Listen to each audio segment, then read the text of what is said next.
Proceeds to sickbay. The doctor should look at it as soon as possible. It is the way in which we propagate our species. Please demonstrate how this is accomplished. So, what's next? I don't know.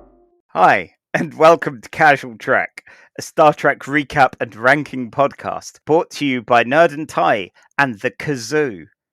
I'm Charlie Etheridge Nunn, a writer and a Eurovision Song Contest fan, first ironically and then genuinely.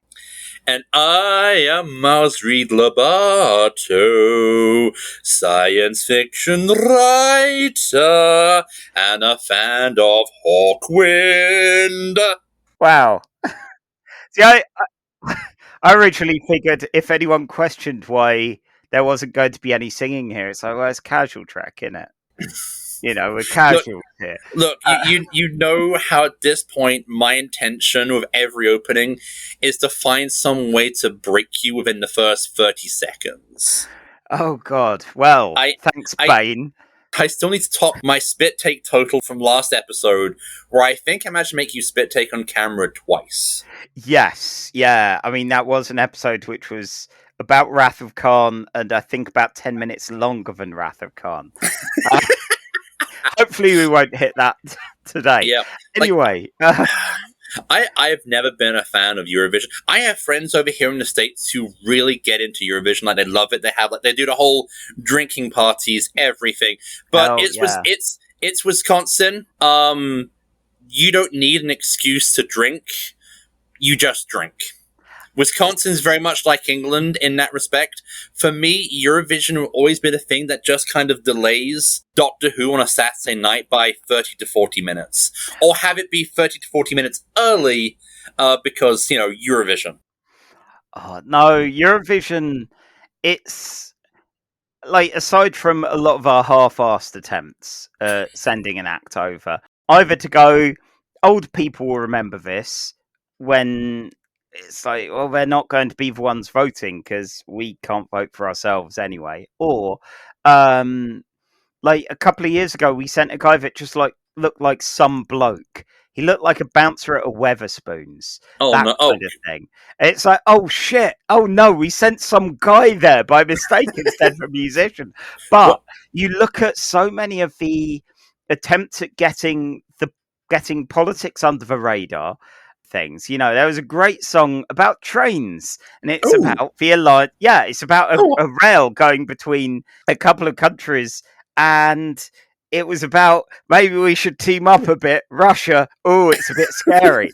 You know, you get so many like fascinating things, so many swings, and yes, you get a lot of dirgy ballads, and you get a lot of people that are probably Draculas, but it's. There is a kind of camp joy to all of it, and going in, going, oh, look at these funny people and their funny music. Ooh, they've got some orcs in, and all of that is fine. But when you got That Wolf a Banana by Subwoofer, oh my god, yeah, there are some just incredible tracks. Okay, I will say Hard Rock Hallelujah by Lordi was a banger, even if it did push back Cybermen by about 45 minutes. I think the Cybermen can live with that. The Cybermen can't live with much, mate. They get killed by gold. Was the contestant who was just some bloke, the Weatherspoons guy, was his name S.B. Loke? It was like just Daryl or something. I don't know. Oh, Daryl from Leeds. Yeah. Anyway, this is not a Eurovision podcast. Who knows? Maybe next May I might crowbar it into being one briefly. When we get a Patreon, that'll be our Patreon exclusive. Oh, that'd be brilliant. Miles forces me to watch Blake 7 and I force him to watch Eurovision. I don't know. Having watched my friends, like, seeing my friends enjoy it through light vision and just kind of enjoy, like, I think it's because they're approaching with these very kind of uncynical, un-British eyes, where they're generally excited by this very kind of camp show, where I'm just like, yeah, it's a show where Terry Wogan clearly gets pissed on, like, lime spritzers between acts and then complains that, like, Wales isn't getting any points again. Basically, I mean, these days it's Graham Norton, but he's getting there. He's becoming the Grouch. Is he becoming a Wogan? The ghost of Wogan, I think, is occasionally seeing him there. Anyway, none of our US listeners will get this. This is not a Terry Wogan podcast. No. However, we are going to be rather musical today because it's time for some Star Trek recap and ranking, specifically of musical episodes. And this is one I've had on the list for a while now, to the point of they made a musical episode of Star Trek Strange New Worlds. So I was like, well, there's another one that I can add to the list. So I feel quite pleased. They're shaping their series to fit us now. As it should be. That said, this episode is being recorded during the Writers and Actors Guild strikes in America. And of course, none of what we're watching and talking about today would be here without the writers and actors of the unions. And so, Hollywood, pay your goddamn fucking writers and actors. Damn straight. So, on that serious note, before we go on to the episodes themselves, what not Star Trek thing have you been enjoying since we last spoke? Well, I was actually going to talk about Babylon 5, The Road Home, the recently animated movie which came out last week, which is written by show creator and writer J. Michael Straczynski, and has, 90% of the surviving cast, because Babylon 5 has a very high body count, sadly, in terms of, its main cast. But last night, my wife and I watched a little film called The Poseidon Adventure. Oh. And it's one of those craptastic disaster movies which is just really watchable in that kind of 1970s way. It has an all-star cast. It has Ernest Borgnine and Gene Hackman playing the leads. And I swear, out of all the great Hollywood versus movies, we've had Godzilla versus King Kong, Dracula versus Frankenstein, and Borgnine versus Hackman in a contest to who can outact the other in this sinking upside-down boat movie. Nice. It doesn't help that every time it does a close-up of Borgnine's face, he is kind of staring in a way that makes him look vaguely deranged. The drugs have just kicked in. God, it's been years since I've seen Poseidon Adventure, and I think it's one of those ones we only saw part of when it aired on television. It's definitely one of those. This was on channel ITV during Christmas in the mid-afternoon. Yeah. Do they? That's a nice vibe for a movie sometimes. Do they still do that in the UK? I remember when I was growing up in the 80s and 90s, how during the Christmas school break season, normal TV programming would just get chucked out the window, and it would just be films during the day. Man, I the only live television that I watch is Eurovision, so I genuinely don't know. So anyway, on that Eurovision-y inspired note, Charlie, what non-Star Trek thing have you consumed this week? Well, I have consumed and been consumed by the return of the Silt Verses. This is a kind of spooky podcast all about people living in a world where gods are real, kind of? Question mark. And they are strange. So the first season of it followed a couple of worshippers of a river god called the Trawler Man, following this river all the way to a camp where their people are supposed to be, to safe haven. Their god is an illegal one, because this is the kind of world where you have permitted and non-permitted gods. You have sometimes gods will spring up where people start worshipping something they shouldn't, or creating something. So you get serial mascots that have become gods, like Sweet Jolly Crunch Tooth. And everyone, so many people worship Saint Electric, the entity that makes the trains go and powers everything. And the second season ended on a number of cliffhangers, and the third season started just this past weekend, and it's exciting. It's the final one, and I'm very curious to see where it goes.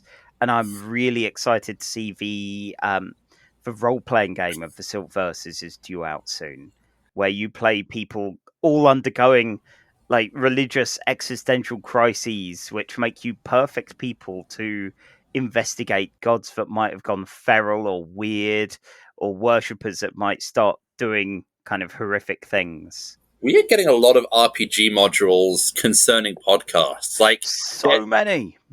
They announced a Night Vale one, which I am down. Although I feel Night Vale is more of a Fiasco style kind of game. So the people that are doing that are the people that have done a kind of 5e variant for Power Rangers, Transformers, and G.I. Joe. And I know they've done other things. I desperately hope the Night Vale RPG is like the other things, or like a one-off fiasco type thing. I know they've I just saw like mention of a Magnus Archives role-playing game, and so I'll definitely have to check out Silververse. I do like creepy podcasts. Unfortunately, whereas before I would love to spend minutes talking about this, we do have only like 75 minutes to talk about Star Trek before Zencastr has me pay for it. We are on a clock indeed. So look, this is all Khan's fault. This is great. I keep meaning to make myself more punctual and better at timekeeping, and now Zencastr's forcing our hand slightly. So, first of all, we have a musical episode of Star Trek Voyager. This one is from Season 6, Episode 13, titled Virtuoso. It aired on the 26th of January in the year 2000. What a science fiction-y sounding year. If only it was at all like that. Yeah, we'd survived the Millennium Bug. And then we got to see this episode. Written by RAF Green, I assume for Royal Air Force there, and Kenneth Biller, and directed by Les Landau. The number one hits are, and I've been reading them the other way around to our usual UK and US. So, first of all, we've got Christina Aguilera with What a Girl Wants, and then the Manic Street Preachers answering that with The Masses Against the Classes. The Masses Against the Classes? I realise my southern accent doesn't really help with that. The Masses against the Classes. The Masses Against the Classes. Christina Aguilera, it was fine. I think, I don't know if the version I heard was like a remaster because it had a bit more like electric kind of thing to it. It's fine. I admit I didn't listen to the Preacher's song because as I was trying to find it on Apple Music, I saw that they did a cover of the MASH theme. And so I listened to that, and now I don't want to listen to any Manic Street Preachers songs again. Wow. Because, like, let's put it this way. You know how Madonna did the worst Bond song? It's like a canonically accepted fact. I think we talked about it in our last episode. This is a terrible cover of a fantastically atmospheric song. Like, it's a song which is so great you can take the lyrics out and just play the music for the TV show, because, apparently US TV shows can't have the lyrics "Suicide is Painless" on their weekly sitcom, and it still just kind of gets you in the heartstrings with, oh, war is horrible, but sometimes funny, but mostly horrible. So I didn't listen to the Masses Against the Classes. I did. It was fine.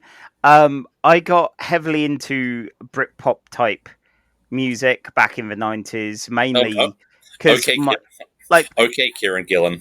My BFF at the time, Adam Kidd, he was a massive music person, and this was just as I was beginning to discover the ability to buy my own music, or in this case, get a load of things tape to taped for me by Adam. Oh. So, like the first 4 Blur albums, and we were there for Blur, for Oasis, less so Oasis. And then I got heavily into pulp, into garbage, into all of these kind of things. And Adam got massively into the Manics, and this is something that often happened. And I just couldn't follow him there. They were fine, but they were not worth getting weirdly cultish about. Yeah. So I've never been as much of a fan specifically because of that. But yes, so that's what was coming out at this point where Virtuoso came out. And I wonder whether our performer here would be able to do both of those tracks as well. But we'll get onto that after Miles's recap, which play on, Maestro. Okay, right. The Voyager encounters a technologically advanced race called the Komar. They're very disdainful. They treat the Doctor as most Karens treat Starbucks staff. Don't ask me how I know. The Doctor starts singing "I've Been Working on the Railroad," and the Kamar are astounded. You see, they have the society of technology and mathematical perfection, but they've never heard anything like music, and they're all addicted like William S. Burroughs on heroin. Wow, that's in poor taste, but I don't care. I'm going with it. Wow. The Voyager goes to the Kamar home planet, and like all of them, they just want a slice of the Doctor. So the Doctor is giving performances. He meets a Kamar woman called, what is her name? Tucson. Yeah. And like he's becoming popular. He's becoming a celebrity. And the Doctor, Charlie, in the time that we've seen the Doctor, he's been a humble, he's a humble, down-to-earth type of hologram, and will never let any of this stuff go to his head. Does he fuck? Yeah, from any bit of flattery will set him off. Like he becomes Bono smug and high on his own fumes, to the point where he has fan mail, he has Kamari groupies, and everyone else in the Voyager is now just getting fed up of him. They want him to stay and perform, and the Doctor is like, actually, you know what? Yeah, I want to focus on my dreams. I wish to resign because the Kamar don't see me as a piece of software. They see me as a human being. Stick a pin in that. Janeway is a little upset because her main Doctor is quitting, and they can only give Tom Paris so many jobs around the ship. It's not as if there's anyone else they can have do like the NHS Red Health ambulance course. And so, but she begrudgingly, lets the Doctor go, and the Doctor beams down because, the Kamar woman he's become close with, that he thinks is a thing, and she turns around and goes, actually, I've been sticking all your singing talents into a computer, and I have created an AI algorithm which can... Charlie, can you hear me? Yep. Yeah. Okay. Just head in hands with the AI algorithm of it. The AI, you've kind of thrown... And not only has it replicated your voice perfectly, it can sing in ways that you can't, because she has started to create music based on mathematical fractals. Mathematical fractals. The Doctor is put out in this. This is ironic because he is... the Doctor is against AI art, despite being an artificial intelligence himself, and he realizes that, They see him as a piece of technology after all. He's been replaced by the next thing. Fame is indeed fleeting. And so, cap in hand, he returns to the Voyager and asks for his old job back. Janeway lets him keep his job. Let this be a lesson. And the episode ends with one more bit of fan mail. Not from any of the Kamar, but from 7 of 9, who values his friendship and talents. Aww. The end. Well, that is 59 seconds to go. Damn. Yeah. It's amazing how quick it is. Like, oh wait, time limit. Damn it. Yes, that definitely helped. I think this was an interesting one, but there wasn't a huge amount to it. No, I thought this was going to be a comedy episode, and it kind of was, but it doesn't. My big problem with a lot of Star Trek when Star Trek tries to do comedy, the show kind of forgets that we're seeing trained professionals who are used to weirdness. Yeah. And so the story then has to rely on kind of hand waving the fact that the characters are going to be stupid for 45 minutes. Whereas this worked because it plays upon the Doctor's character flaw, which is his own ego, and then it's letting it go to 11. God, yeah, I've not seen this episode before, but I've definitely seen the Doctor's Hubris episode. And while I love the Doctor, he's a nice guy, he's good fun, but yeah, he does often do this. I'm shocked that Janeway hasn't gone right. He's getting ideas above his station. We need to, can we just edit him slightly? No, they bring that up because he wants to have his musical subroutines removed. Yeah. And she's like, no, that's part of who you are now. Yeah, this flawed, awful man. You are that. You are our Doctor. If you want to be treated like a human, like a person, like a member of the crew, and not just a computer, not just a thing, you have to accept your flaws and all. The flaws, the responsibilities, all of it. Which, it was fascinating seeing seeing this group of aliens, because they seem. I don't know if over the seasons we've seen bigger and bigger alien civilizations or anything like that, but my word, they had an incredible civilization, incredible amount of technology, and at the same time, are they just big enough cunts that no one wants to speak to them? I think they're essentially they have the same behavior and attitude as tech bros on Twitter. That explains why they have this incredible technology, are really smug about it, yet can't write or produce anything themselves. Yes. Yeah, that was fascinating, because I know you got the Kazon and all that, where they're not the most well-rounded species, but they've got evidence of a culture. Yeah. Even if it's just, in the background, or the way their ships look, or, the Acampa settlements, or any of those kind of things.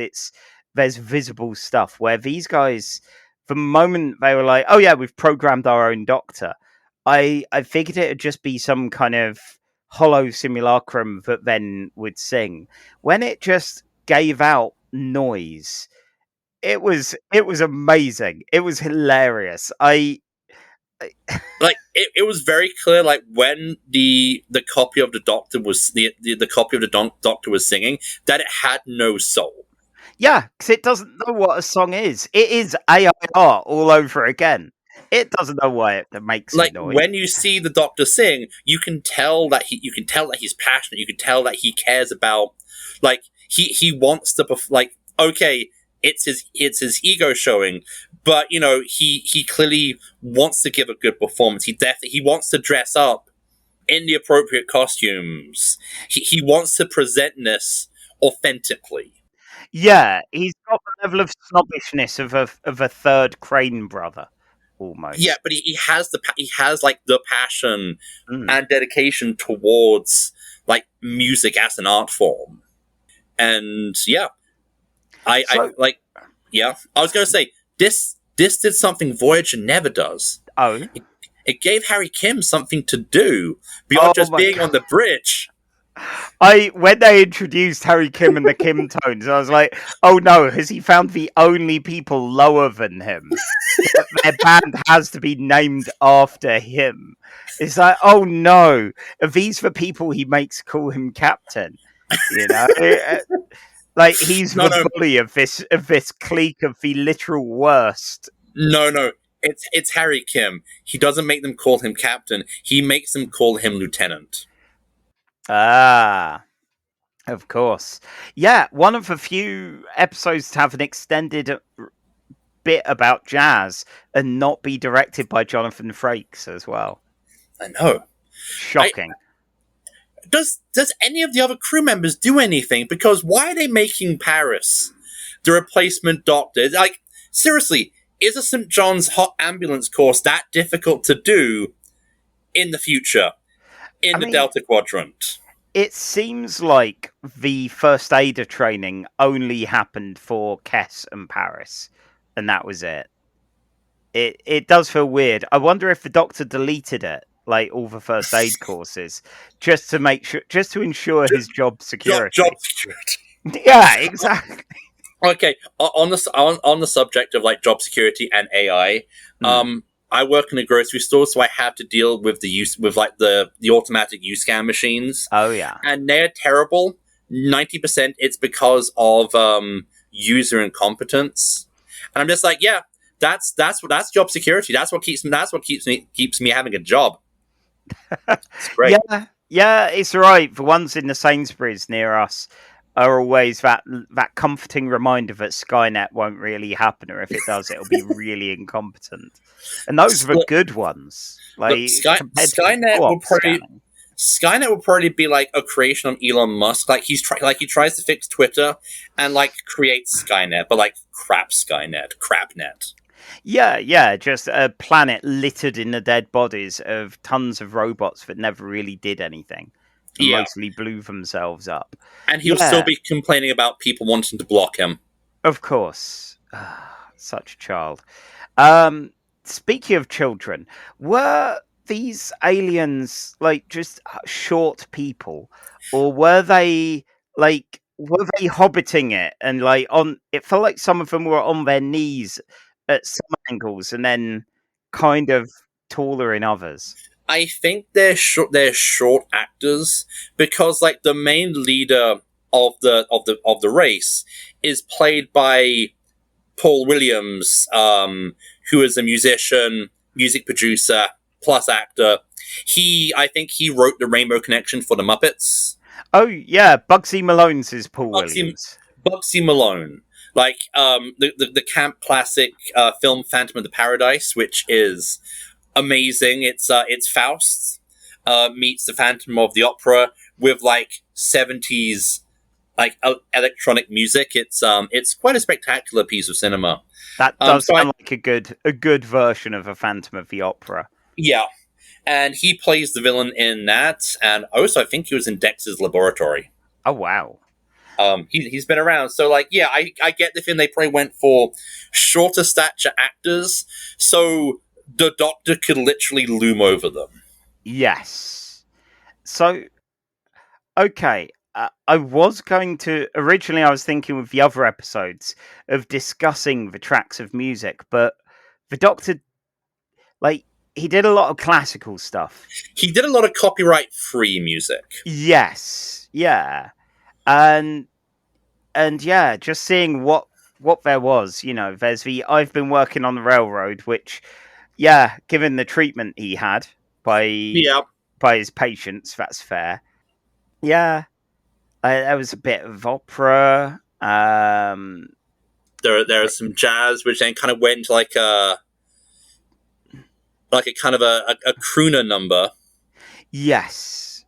Yeah, well, that's the thing. Like, the Kimtones weren't bad musicians, but they just had a bad audience. They really did. And I think I managed to cunningly lose my notes before we started recording. I think I did end up writing down there that there are a few pot shots about fans in definitely. Here. It's like, you can tell this is the penultimate season of a long-run TV show. It's like, fans, you mean like fanatics? Of course, from 7, it's like, yeah, right. We know. Man, Doctor Who did that gag in the 3rd episode of its returning season with Christopher Eccleston.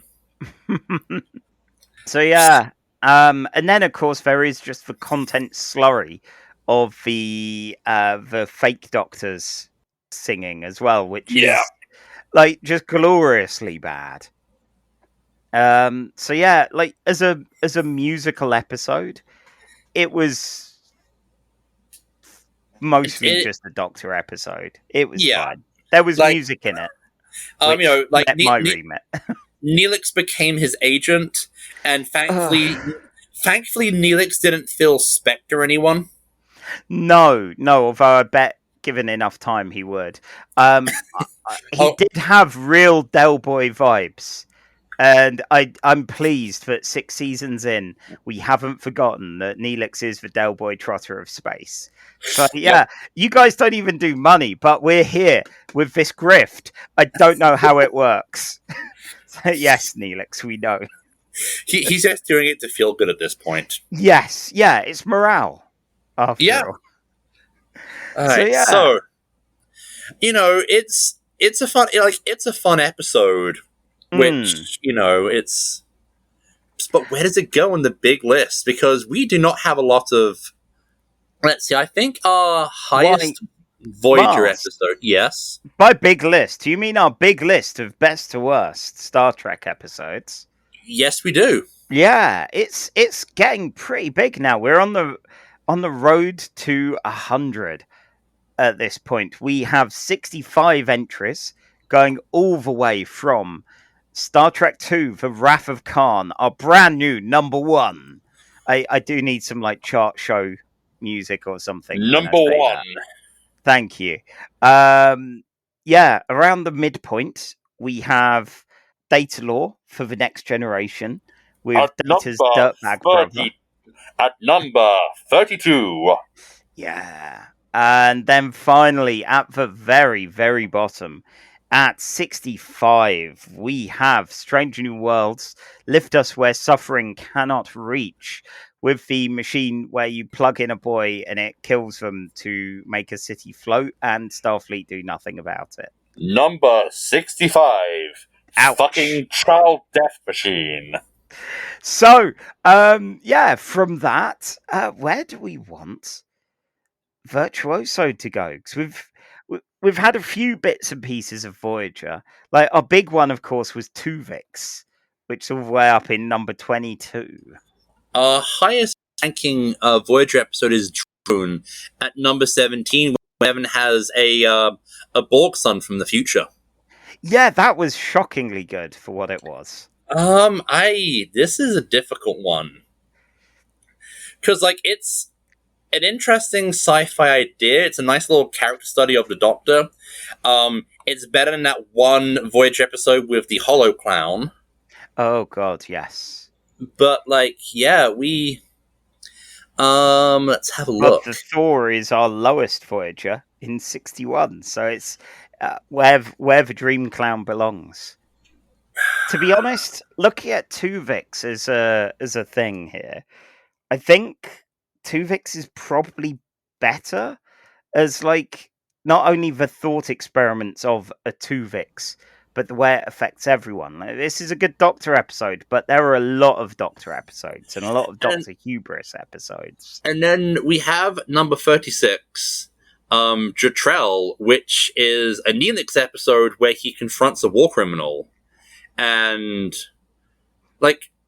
our high-ranking Voyager episodes don't get that high on the list, but it does seem like there are some... It's creeping up there. Yeah, but this... I would say this is definitely in the 40s section. Let's see, what have we got there? Treachery, Faith, and the Great River. Oh, that was good fun. The Game. Oh, actually, I think I'd still put The Game above it. Yeah. Okay. Is it better than the start of season 3 of Picard? I think season 3 of Picard is worth it, if only for Jonathan Frakes' wonderful snark as old man Riker. This is true. Yeah. Oh god, am I going to push Cat's Paw down again? Okay. Let's see. That said, we've got Coda, which has some fun bits, but never quite lived up to the potential that it could have had. I would definitely put this as better than Coda. Okay, so better than Coda, worse than The Next Generation, which is the episode of Picard, The Next Generation. Excellent. So that makes it our new number 45. Wow. Okay. So Next up, we have just for one song, but it is quite the song.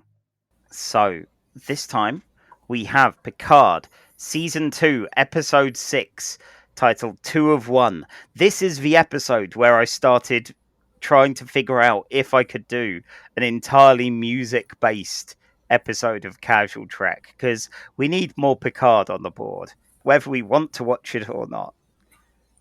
This aired on the 7th of April 2022, written by Cindy Apple and Jane Maggs, directed by Jonathan Frakes himself. The UK and US number one hits are Dave with Starlight. I'm sorry, like I can't help but think of the name. Only Fools and Horses has ruined the name Dave. It's not helped, yeah. Because you just, every time you hear the name Dave, you just want to go, you just want to play your best trigger and go, all right, Dave. I mean, maybe that's what... I've never heard of this guy before. Maybe that's what he was going for. Yeah, so there's that. And then the US had Glass Animals with Heat Waves, which I think the first time I heard it, I was like, this is fine. And it's just a bit annoyingly earwormy. Dave was fine. Like, had a nice rhythm to it. Yeah, like it has a cover of Fly Me to the Moon. And like, given that the album art for the song looks like a Dragon Ball Z character, and you have Fly Me to the Moon, which is quite famously used as the ending theme for the anime Neon Genesis Evangelion, I think Dave's a bit of a weeb. Good for him. Good for him. Yeah, it was fine. I wanted it to be something a bit more memorable, especially with the Fly Me to the Moon there. Yeah. But yeah, it was alright. It was alright. Like, Starlight... Not Starlight, Heatwave. Like, it's... I'm sure I'll end up listening to it again. If only because I'm sure it's going to end up on, like, one of my Vaporwave playlists. I kind of listen to it, like, 9 o'clock at night when I'm just kind of reading. Fair enough. Yeah, I could see it being fairly backgroundy like that. Yeah. And that's fine. Like, sometimes music is just, like... Easy listening music is a genre for a reason. Yeah, I mean, you know, like, Coldplay exists, and they are very much white noise. Oh my god, like, I think... since I hit 40 last month, I think my my midlife crisis is manifesting itself in actually listening to Coldplay songs. See, my partner listens to them when she's writing, because exactly that, it is wallpaper. Yeah, it's been good to listen to at work when I'm in like the back room doing the bookkeeping for my job, because it's nice to have like kind of just like banal music to just kind of break up the silence. Wow. Speaking of breaking up the silence, I believe I've got a recap to do. Yeah, you have a episode of Star Trek Picard. Yeah. Just so you know, you are allowed to just say Jurati sings a song, and then have that be the entire recap, because that would be keeping in the theme of the episode of our episode. Oh, there's so much more though. All right, okay, Charlie, you have 5 minutes, so make it so like Benatar. Wow, I will hit you with my best shot.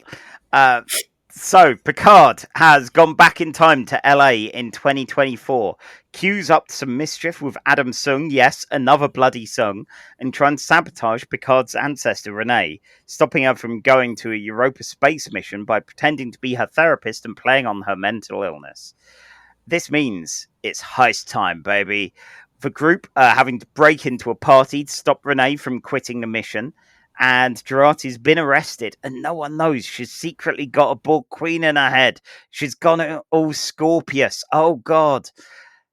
We start off with a heist with Picard and Talon, basically a kind of cosmic version of Laris, who everyone thought could have been given more airtime. She's here to help Renee, but also not to actually do anything about it. They're schmoozing, and Rios needs some help with getting into the party. Security stop him, and Jurati basically surrenders a little more control to the Borg Queen in order to knock some people out, break free, and let Rios in. The Borg Queen decides now it's time to party. Raffi, on the other hand, is very much not in the party mood. She's trying to resist the booze. And Rios is very much not resisting the cigars. He fucking loves the 21st century. He also fancies a 21st century nurse that he met in an illegal clinic. Seven is actually doing all right at the infiltration. Raffi is still not doing well. She's hallucinating Elrond, who died at the start of the season. No, I'm not going to get his name right. Picard tries to help Jurati, who's been drinking. I think his name is actually Glorfindel. Oh, fuck. Sorry, Glorfindel. Glorfindel. Picard tries to help Jurati, who's been drinking. The Borg Queen gets her to kiss Rios, who freaks out at that. And yeah, Renee, she's also been drinking like a fish. She's trying to work up the nerve to quit on the mission. Picard runs off to stop her and is stopped himself by Adam Sung, who knows who he is. What? Oh no, he's working with Q and he calls security on Picard. They need a distraction. What better distraction than music? The Borg Queen cuts for power and Agnes begins to sing Pat Benatar's Shadows of the Night. The song is so loaded from the perspective of the Borg Queen, who basically uses all of the excitement of this to entirely take control of Jurati. That's the bad news. The good news is the group actually do get a bit of time to regroup. Picard confronts his ancestor and asks her about a shuttle, gives a nice kind of Christopher Nolan Batman Alfred Pennyworth type speech, all about his mum and the depression and all of that. And also he needs to collect her for a toast. Is she going to join him? Yeah, she's suitably inspired. She thinks she will. Until Adam Sung, who's pissed off at all his evil plans never working, decides, fuck it, I'm going to hit her with a car. He fails, though, because Picard gets in the way, shoves her out of the way, and now he needs medical attention. He gets taken to Rios's nurse friend, who has to operate on him, and because Picard is mostly synthetic now, there are some very dramatic reactions. Rios tries blaming it on her child, which is a real classy move there, Rios. Sung goes home, sees Kore, his daughter, who is unable to leave the house without literally dying. We're not quite sure why, but it's something weird. He monologues to himself about not being able to villain right, because he's a real piece of shit. Kore starts looking at her dad's stuff and confirms, yes, he is literally a mad scientist. They say it in the newspapers. Also, she's one of many attempts to rebuild his daughter, and he'll do anything, no matter how unscrupulous, to make sure she survives. Back over with Team JL, he's unconscious and trapped in some kind of traumatic flashback. So Talon needs to go and inception him. What could go wrong? Oh yeah, the Borg Queen. We left Jurati behind again, and she's wandering off. A Borg Queen in the night, in the shadows of the night. Oh dear. At the end. 22 seconds. Nice. Okay. Yeah. Okay, I'm just going to say this. Do you know which member of the TNG cast they should have got to play Professor Xavier in the X-Men films? Brent Spiner. They should have shaved his head. I think he could do, like, the unscrupulous, the ends justify them. Like, I can see a Brent Spiner Professor X locking a sentient danger room in the basement for the good of the dream. Yeah, when it goes, oh, where am I? What's going on? And he goes, I didn't hear anything. It was just the wind. Yeah, that would work surprisingly well. Brent Spiner, obviously, we know him mainly as Data. And at this point, in Picard Season 2, we've seen him again and again and again.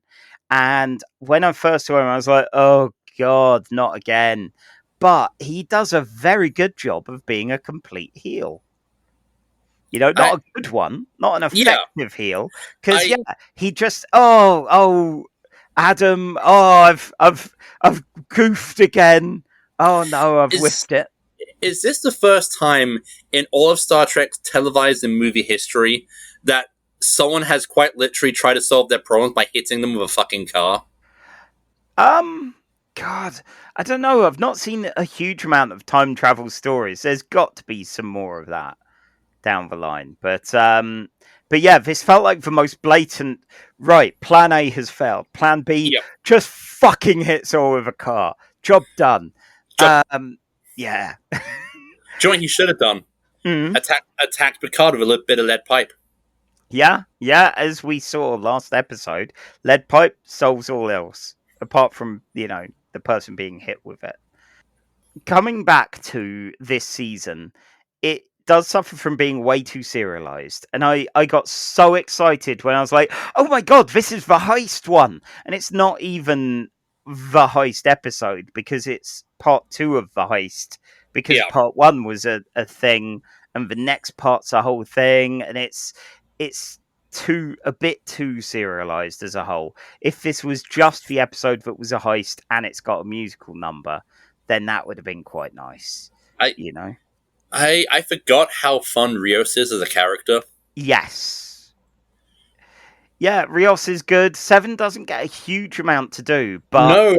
I like that in this season she's getting a little more, not necessarily chill, because Seven is the antithesis of chill, but she takes to infiltrating the present day and reconnecting a bit with Raffi as well. And again, that's a relationship that we don't get much of, or don't do much with in Picard season 3, but is quite good here. Yeah, I enjoyed it. I admit, I have not.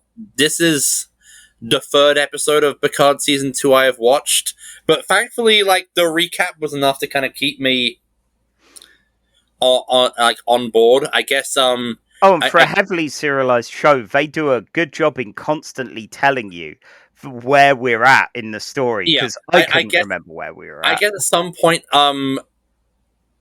she shotgunned a cop. Yeah. Okay. But yeah, Based 7. Based 7.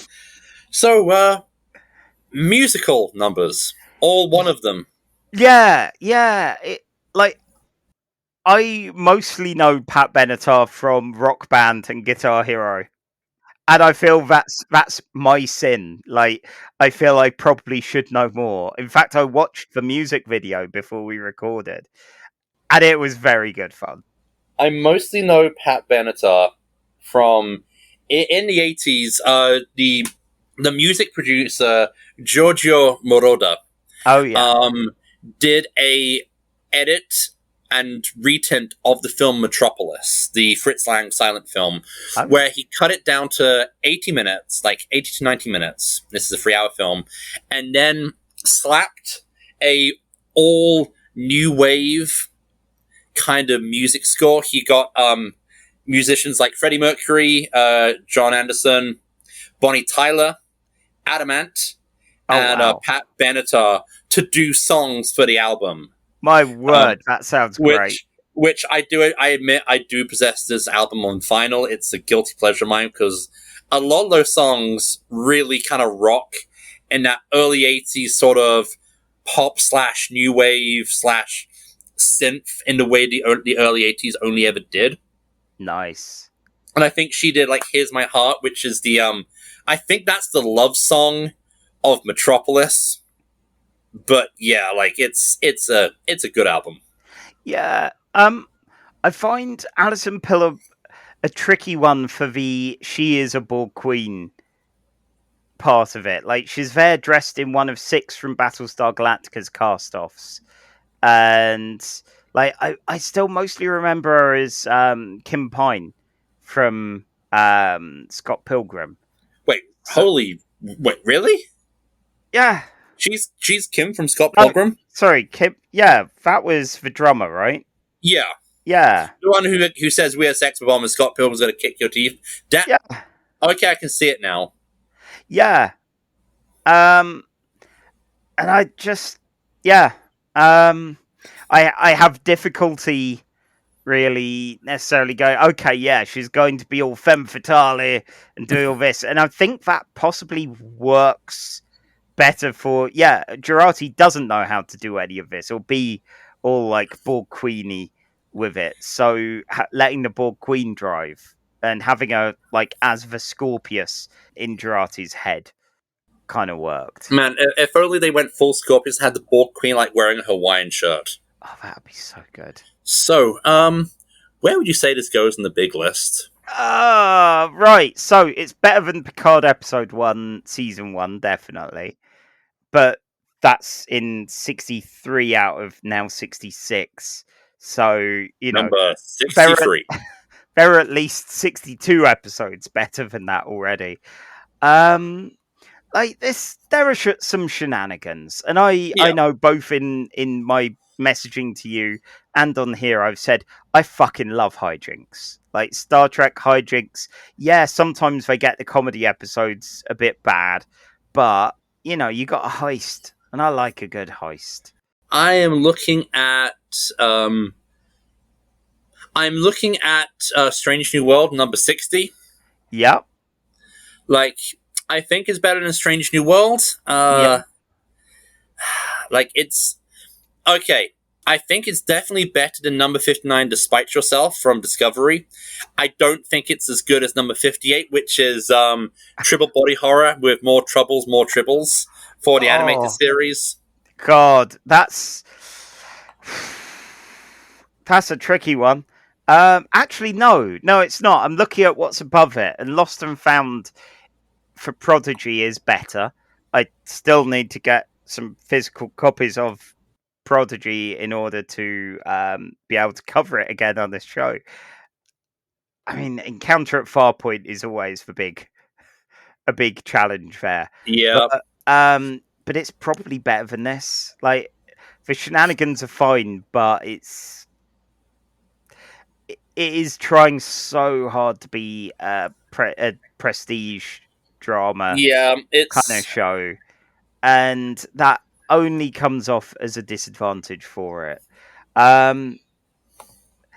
mean, look, normally if it'd be like, oh yeah, here's a silly episode of the cartoon where there's some colouring errors thanks to someone's colour blindness and all these kind of weird things going on, I'd be like, that's a bit more frivolous nonsense. But you're right, the body horror gets it. Because even now I'm disturbed by the prospect of the tribbles that are like just being born pregnant and die. No. So, 58. Number 59. New 59. New 59. It's probably going to be one of the higher rated episodes of this season. I think I can only think of maybe one contender for going above it, and it's because, yet again, hijinks. Hijinks. All right. Love those hijinks. Works for me. Okay, so we have one episode left, and this is the big one. This is the one that this episode should have been planned around, not the not the episode of Picard. Our final performance of the evening is Star Trek Strange New Worlds, Season 2, Episode 9, titled Subspace Rhapsody. This aired on the 3rd of August, 2023, the same month that we're recording this. Jesus, that's close. It's written by Dana Horgan and Bill Wolkoff, directed by Dermot Downes. And the number one hits, guess what? For the UK, Dave again.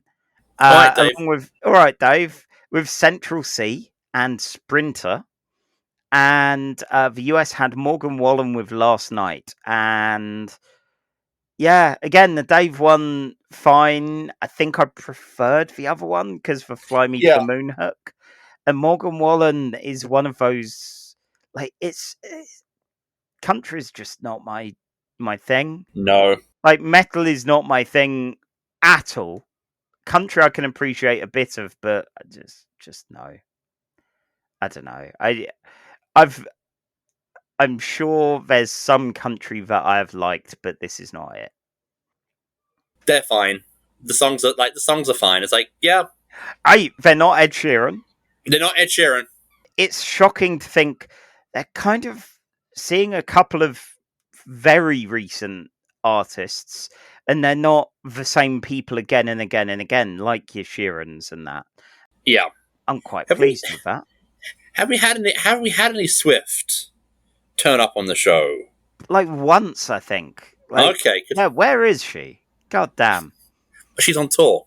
Oh, yeah, she's too busy. Okay, yeah. Fine. All right, fine. Okay, so... On that note, I believe, once more with Feeling from Mr. Miles. Subspace. It's a sub in space. The Enterprise has found a subspace anomaly, which they're trying to use to make subspace messages transmit faster across space. They're getting no luck. Spock and Uhura and Pelia are working on it, and Spock suggests that they beam in a song, and Nyota picks a song from a musical, plugs it in. Meanwhile, Lieutenant James Kirk, is on the Enterprise again to get some lessons in being a number one from Una. La'an has this weird... She had a crush on him in alternate timelines, all very X-Men right now with timeline shenanigans. So she is pining from afar.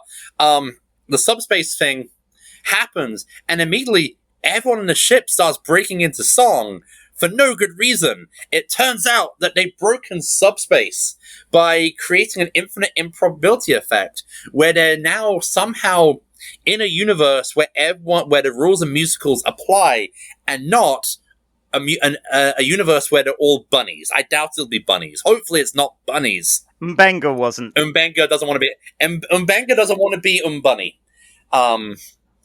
So yeah, the crew keeps breaking into song during emotional moments.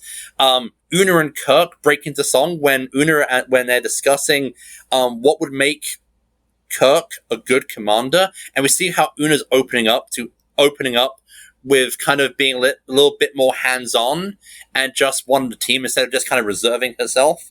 La'an sings a song about how she wants a slice of Kirk, no matter the timeline shenanigans. And we get a song from Una and La'an, with Una telling her to go for it. Get that slice, oh Jim.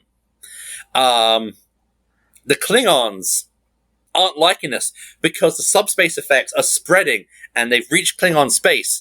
Ooh, what could the Klingons be singing? And so the Klingons are coming to blow up the subspace anomaly, which, when Spock and Uhura, who are trying to solve the problem, try blowing up a small amount of the subspace, it nearly destroys the ship. Okay, so blowing shit up, not happening.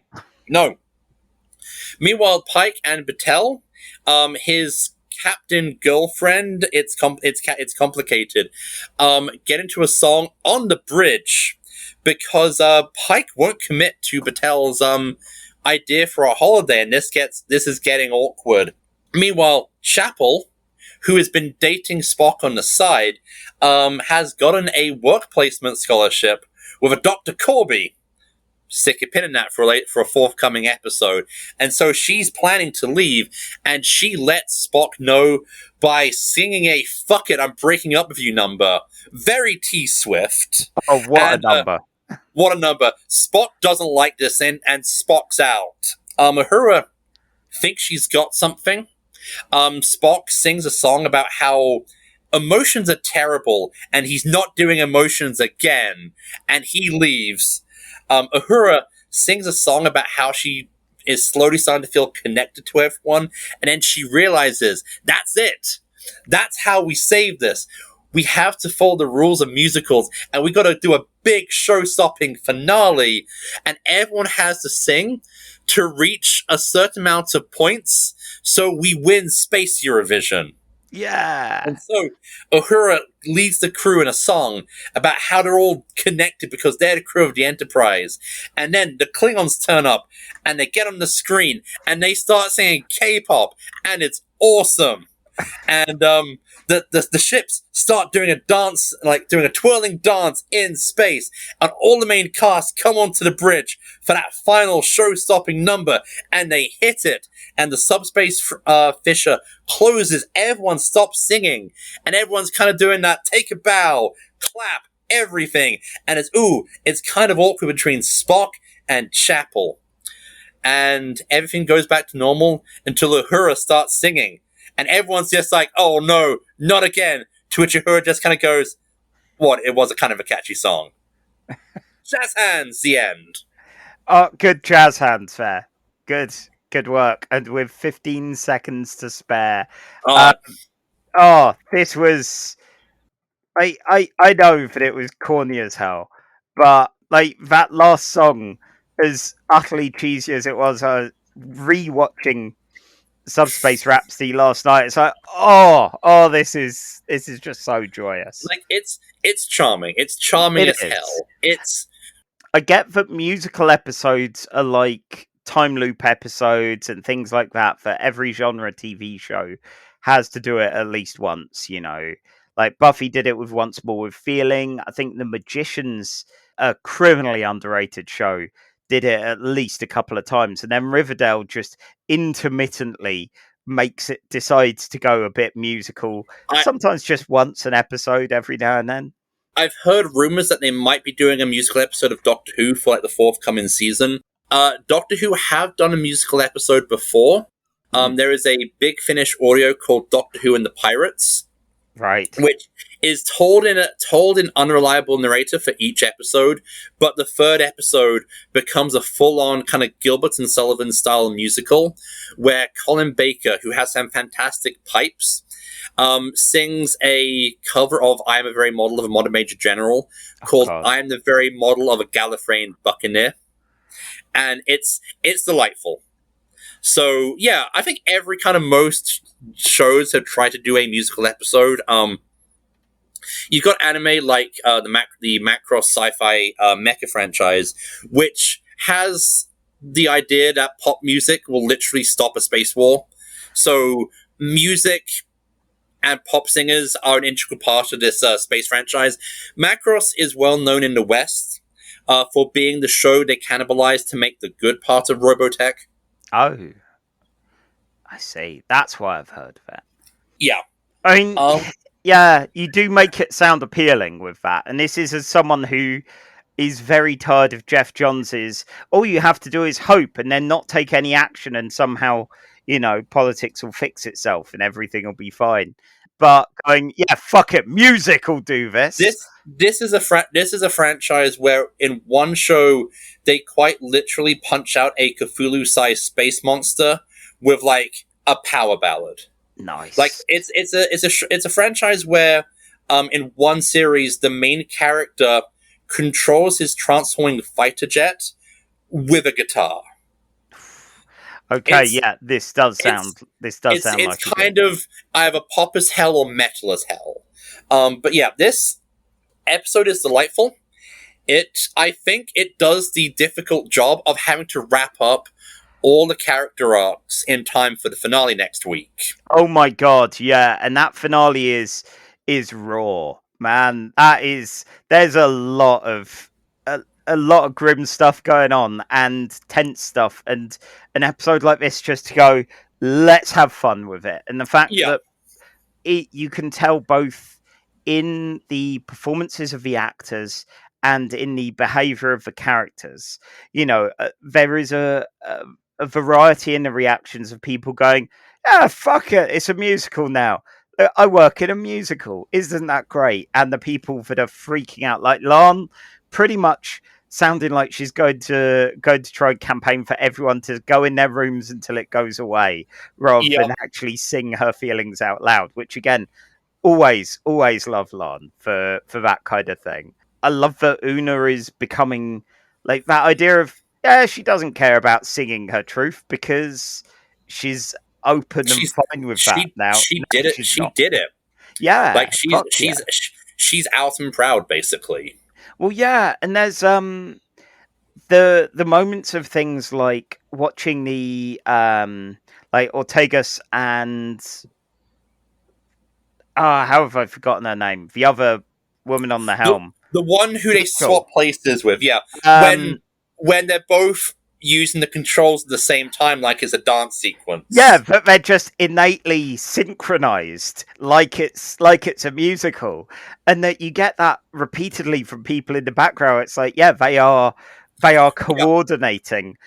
It's for a genre trope of the musical episode, which can seem quite tired sometimes and quite contrived sometimes. I mean, we've all survived through Glee, but you get a real sense of they're having fun with the mechanics of a musical being reality all of a sudden. I think with musicals, like with traditional, like big, like either stage shows or Hollywood musical, I think it doesn't help that we exist in a time where the musical cinematically is kind of a dead genre. We get like one throwback every 5 or 6 years by the guy who did Moulin Rouge, because like, well, or thingy as well. Rocky Horror. Hamilton guy. Yeah, Lin-Manuel Miranda, who like musicals only really sort of exist in Disney films, like, and people forget that the musical was a big Hollywood staple for a good chunk of the 20th century until New Hollywood and increased realism in films kind of killed what was a very tired genre. That yes, musicals are these very sort of artificial, very stagey kind of product, but you have to kind of buy into it. And I think that's what helps, that it exists in a world where this episode is in a world where everyone knows what musicals are as an art form. And then you just have like Pike says like, no, not doing this. I ain't singing. Oh. And meanwhile, Uhura's having the best time. Yes. Yeah, this is very much an Uhura episode. The fact that she's kind of encouraging Spock to go and deal with the fact that Chapel has got her job and hasn't really told Spock, but everyone kind of knows, and even though everyone's fine with the fact that he's engaged someone else, but seeing Chapel and all that, it's like that pushing him a bit towards a very good number that Chapel does, a very fun one, which is going to inspire emotions and going to get the readings that she wants. Celia Rose Gooding, who plays Uhura, is a Tony Award-winning actress. So they definitely, the writers knew what they were doing with who they got. I love the friendship between Spock and Uhura in Strange New Worlds. And how it's kind of grown and kind of leads into the kind of friendship we see implied very early on in TOS. Yeah.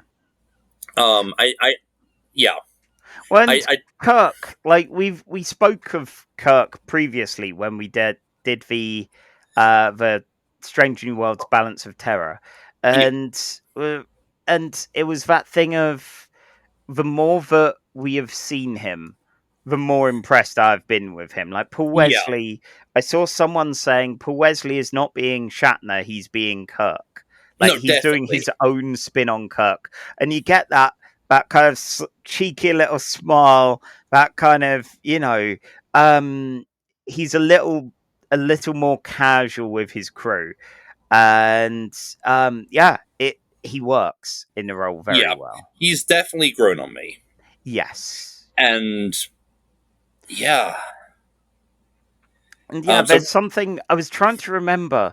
I've definitely seen something lately, or it might just be reading more stylized comics occasionally and speaking to people that seem to just want very literalized illustrations in their sequential art, and that love of the ability for comics to represent non-literal space. Oh, that's it, Spider-Verse. The Spider-Verse, watching that and going, it represents emotion in the colours, the lines, the movement, all of that. And while I'm not a musicals person, I've definitely seen more musicals now that I've been going out with Emma for years, and I've like, even though I am, not a musicals person, I have appreciated a number of them. When you go, this isn't a one-for-one literal space. This is, as they say, literally in the show, the emotions are too much, and they need to represent the emotions to you, the audience, to go, fucking hell, here's this situation. I think a couple of the topics aren't the best in the kind of way that I can't imagine listening to Status Report without watching the episode. Yeah. I think I can listen to I'm the X because like that's I think one of the better songs. It is. And how it manages to keep Spock in character while giving him the sad breakup song. Ethan Peck does such a good, it is mopey, it's sad, but it's so very controlled and so very Spock. You know, even if he's been having his emotions and all of that this season, it is still very Spock. Meanwhile, Chapel gets the breaking up with a fuckboy song. God, she has some good fun in that. Like the Enterprise bar there, and like gets everyone dancing, kind of retro TOS kind of dancey style.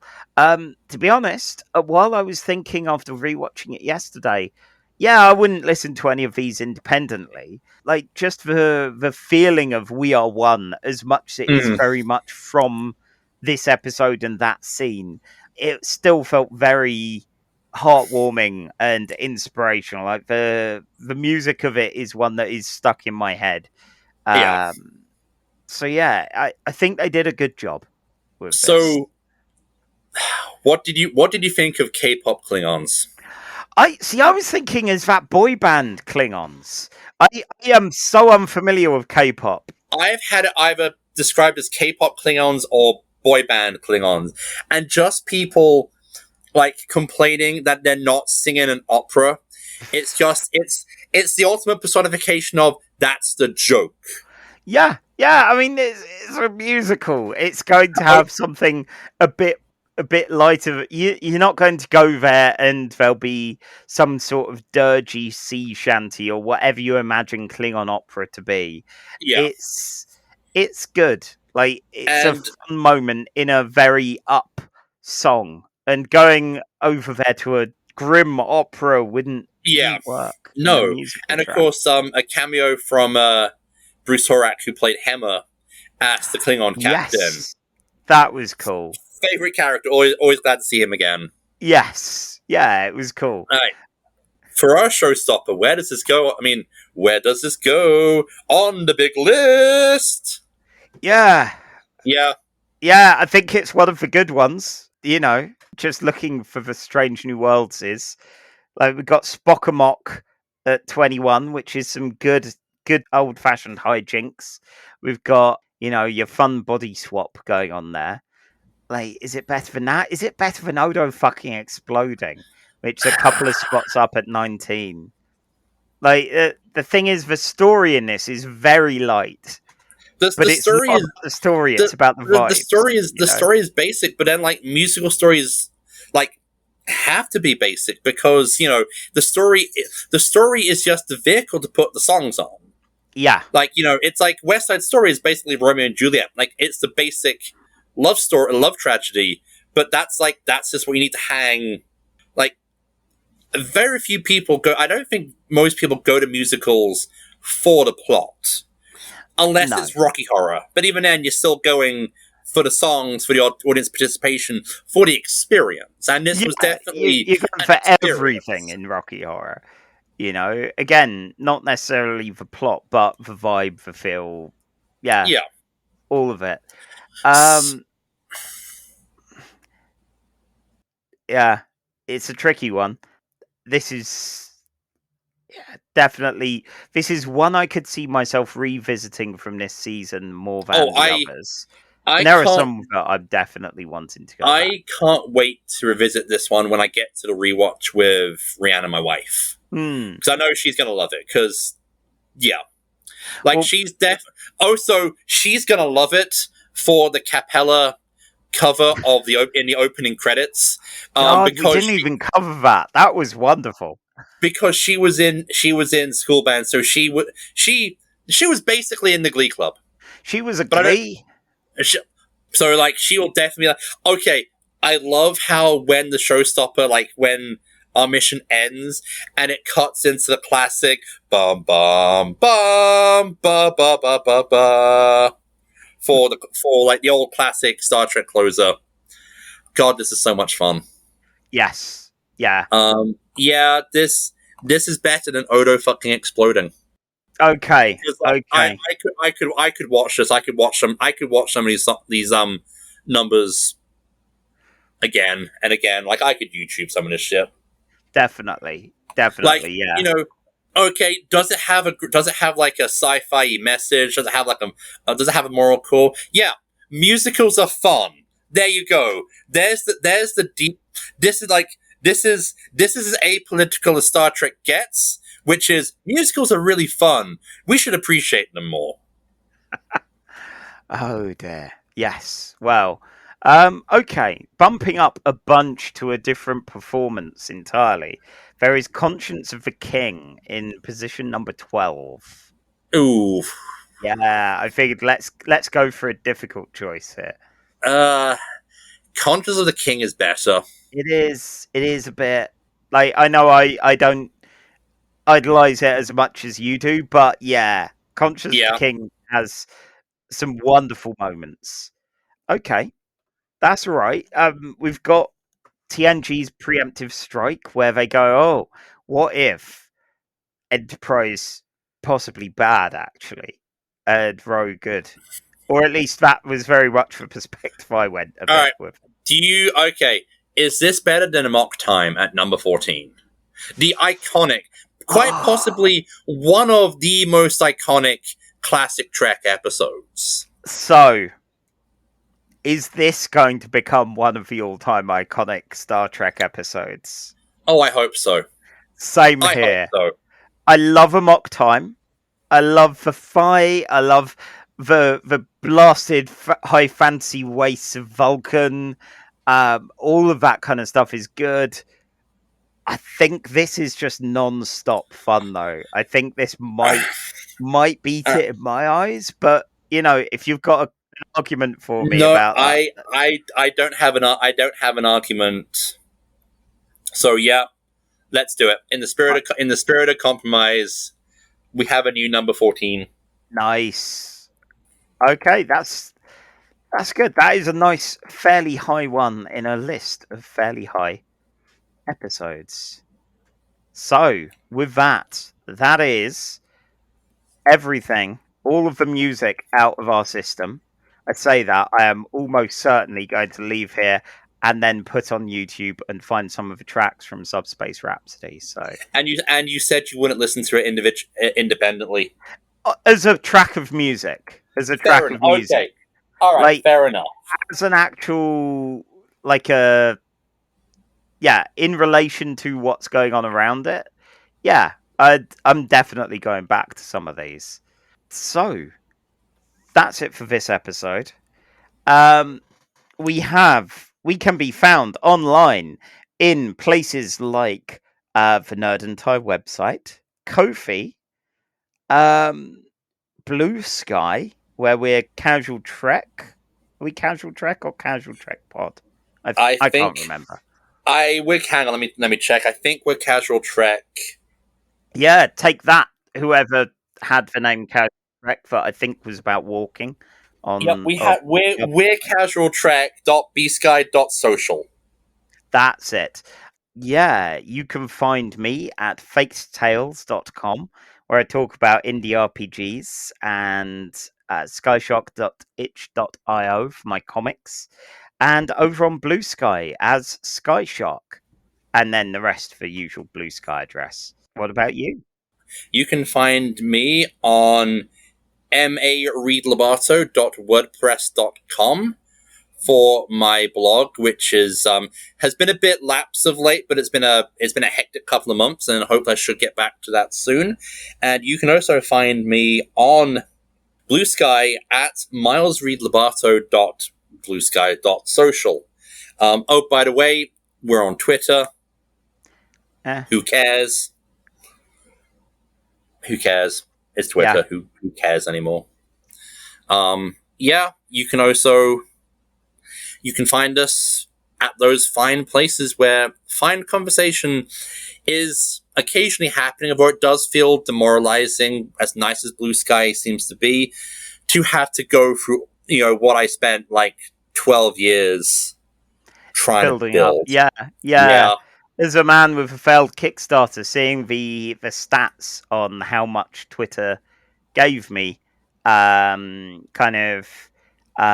eyeball-wise for the first project, and then how little it did for the second. Yeah, I can feel it, and I can only imagine bigger creators than me are more. Anyway, yeah, aside from all that, I guess if you're wandering around Brighton, just yell something about X-Men, I will probably appear. He does that. It's terrifying. Yes, yeah. Sometimes in locked rooms, even. I'll just be there going, oh, could I tell you about the Summers Brothers? Has anyone offered you an explosive communion wafer yet? I love that so much. I am currently in the Chuck Austin run of Uncanny X-Men with, exploding communion wafers. Weird ideas of making the Catholics believe that the rapture's happening, which I don't think is a thing for them. And Lorna Dane's messiest X-Men wedding ever. It has been so much fun. I can't say it's good, but it's been interesting, and that's the main thing. Anyway, with that, he's been Charlie. I've been Miles. It's a weird time out there, so just remember, every day, do a Starfleet. Maybe sing a little. Live long, have a jelly baby, and sing a little song about, I don't know, how much you love your cat. I sure will. You've been listening to Casual Trek by Charlie Etheridge Nunn and Miles Reed Lobato. Music by Alfred Etheridge Nunn. Casual Trek's part of the Nerd and Tie network, and if you want to support us monetarily, because you love what we do that much, you can now do that by going to Ko-fi and looking up Casual Trek. There's a link in the show notes.